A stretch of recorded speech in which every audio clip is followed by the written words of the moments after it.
Hello everyone, नमस्कार सभी को। आप सभी का स्वागत है फिर से। चलिए आज हम लोग देखेंगे मॉडल सेट जो देख रहे थे बेसिकली जनरल साइंस से रिलेटेड वन लाइनर क्वेश्चन है और ऑलरेडी हम लोग 103 तक देख लिए थे, ठीक है ना। आज देखेंगे 104। विदाउट टाइम वेस्टिंग हम लोग स्टार्ट करते हैं। मात्र 4 से 5 मिनट में दोस्तों 20 से 25 प्रश्न को देखते हैं।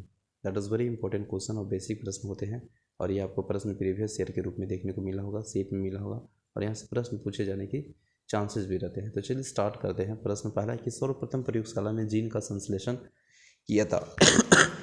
तो सर्वप्रथम अगर प्रयोगशाला में जीन का संश्लेषण जो किया था वह आपका जाता है श्रेय वह हरगोविंद खुराना साहब को जाता है ना। सर्वप्रथम इन्होंने प्रयोगशाला में यानी प्रयोगशाला यानी में जो जीन का संश्लेषण किया था वह हरगोविंद खुराना साहब ने किया था, ठीक ना।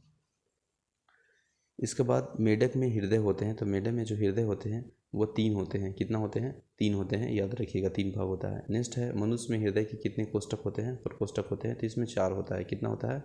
4 होता है, ठीक है ना। मनुष्य में और मेढक में 3 होता है, ठीक है।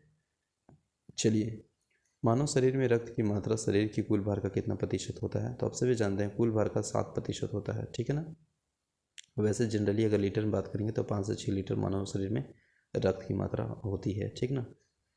मानव शरीर में प्रचुर पाया जाता है तो वह ऑक्सीजन प्रचुर मात्रा में पाया जाता है ना। और मनुष्य के शरीर में जल का अगर हम बात करेंगे तो वह लगभग 65 से 80% तक जल रहता है, ठीक है ना। चलिए नेक्स्ट प्रश्न है मानव शरीर का सामान्य तापमान अगर देखेंगे केल्विन में तो 310 केल्विन, ठीक ना। वही अगर हम सेल्सियस में देखेंगे तो 37 डिग्री सेल्सियस और फ़ारेनहाइट में 98.6 डिग्री फ़ारेनहाइट, ये आपका फ़ारेनहाइट में है। तो फ़ारेनहाइट में अगर बात करेंगे तो 98.6, सेल्सियस में 37 डिग्री सेल्सियस और केल्विन में 310 केल्विन, ठीक है। गुणसूत्र क्रोमोसोम की खोज है वाल्डेयर ने, है ना। तो गुणसूत्र और क्रोमोसोम की खोज किसने की है? तो वो वाल्डेयर साहब ने की है। गुणसूत्र का निर्माण होता है तो क्रोमोसोम नामक पदार्थ से होता है, ठीक ना। मनुष्य में क्रोमोसोम की संख्या होता है, जोड़ा भी पूछा जाएगा 23 और ऐसे संख्या में तो 46 होता है, ठीक ना। चलिए नेक्स्ट प्रश्न है जीवन की सबसे छोटी रचनात्मक और कार्यात्मक इकाई है तो वह कोशिका है, सेल, ठीक है ना। चलिए नेक्स्ट है सबसे छोटी जीवित कोशिका आपका है माइकोप्लाज्मा याद रखेंगे। शरीर की सबसे लंबी कोशिका की बात करेंगे तो वह आपका है तंत्रिका तंत्र सबसे लंबी कोशिका है, ठीक है ना। नेक्स्ट है तंत्रिका तंत्र की रचनात्मक और क्रियात्मक इकाई कौन होता है? तो न्यूरॉन होता है। क्यों होता है? न्यूरॉन होता है, ठीक ना।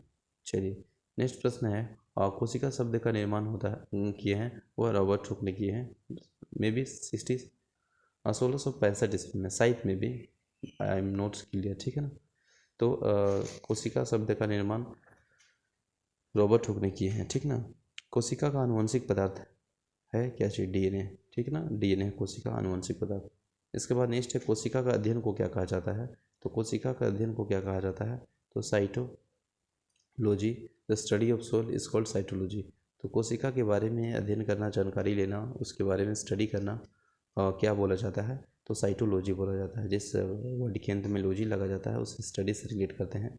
जैसे बायोलॉजी है तो बायो मतलब होता है लाइफ और लॉजी मतलब होता है स्टडी करना। तो लाइफ माने जीवन, तो जीवन के बारे में स्टडी करते हैं तो उसे बायोलॉजी कहते हैं। जैसे जूलॉजी, तो जू माने क्या होता है? चिड़ियाघर, है ना। जीव जंतु हो जाएगा। इसके बाद अगर हम बात करेंगे कोशिका के भीतर जो शोषण का केंद्र होता है उसे माइटोकॉन्ड्रिया कहा जाता है। समसूत्री विभाजन होता है कायिक कोशिका में, तो कायिक कोशिका में समसूत्री विभाजन होता है, ठीक ना। समसूत्री विभाजन। नेक्स्ट है अर्धसूत्री विभाजन होता है तो लिंग जनन करने वाली कोशिका में स्तंभकंद, धनकंद और शलकंद तथा परकंद का उदाहरण है क्रमशः आलू, है ना, आलू, बंडा, केसर, प्याज तथा अदरक, हल्दी। तो ये सभी इसका एग्जाम्पल है। तो आई होप ये छोटे से वीडियो अच्छा लगा होगा। Thank you so much for watching this video. मिलते हैं नेक्स्ट वीडियो में, तब तक के लिए बने रहें। जय हिंद।